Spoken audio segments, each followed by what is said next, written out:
ये detection 160 word पर minute है। डिटेक्शन स्टार्ट करते हैं 5 सेकंड बाद।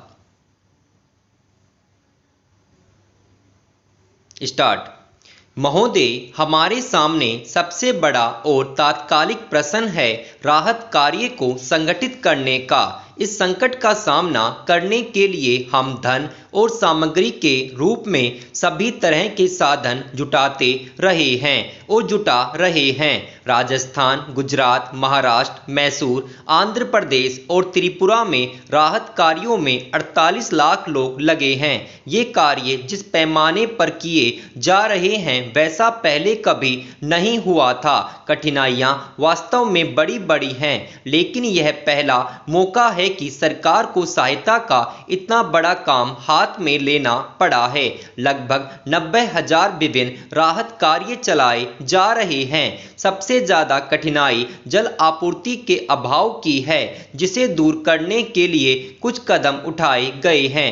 कुएं खोदने, रिक्स के उत्पादन और पानी को जगह जगह पहुंचाने के लिए परिवहन व्यवस्था के वास्ते ऋणों और अनुदान के विशाल कार्यक्रम शुरू किए गए हैं।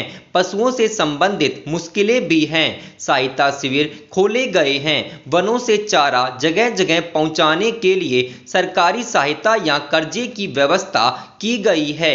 हम चारे की नई किस्मों की खोज का भी प्रयास कर रहे हैं, जैसे गन्ने का ऊपरी हिस्सा। ऐसी ही अन्य चीजें भी हो सकती हैं। 4 अरब 45 करोड़ रुपए की राशि इन कार्यों के लिए दी गई है। मुझे खेद है कि कभी कभी यह बताने की कोशिश की जाती है कि हम एक राज्य की अपेक्षा दूसरे के साथ पक्षपात दिखाते हैं। हमें सभी हिस्सों की कठिनाइयों पर चिंता है, चाहे वे भारत के किसी भी भाग में क्यों न हो, और हम सच्चाई से यह कोशिश करते हैं कि उपलब्ध साधनों के आधार पर सभी को समान रूप से सहायता मिले। एक माननीय सदस्य का यह कहना था कि हमारे यहाँ हमेशा ही सूखा पड़ता रहता है। मुझे कहने की अनुमति दें कि इस प्रकार के आम वक्तव्य स्थिति को बढ़ा चढ़ाकर और अति सरलीकरण के साथ पेश किए जाते हैं, जबकि हमारे सामने बहुत गंभीर प्रश्न उपस्थित हैं। इस साल का सूखा कोई सामान्य सूखा नहीं है, यह बहुत असाधारण सूखा है। इससे कितने देश प्रभावित हुए हैं, यह बात इस तथ्य से स्पष्ट हो जाती है कि जो देश आमतौर पर अनाज का आयात नहीं किया करते थे, उन्होंने भी इस वर्ष बड़ी मात्रा में अनाज का आयात किया है।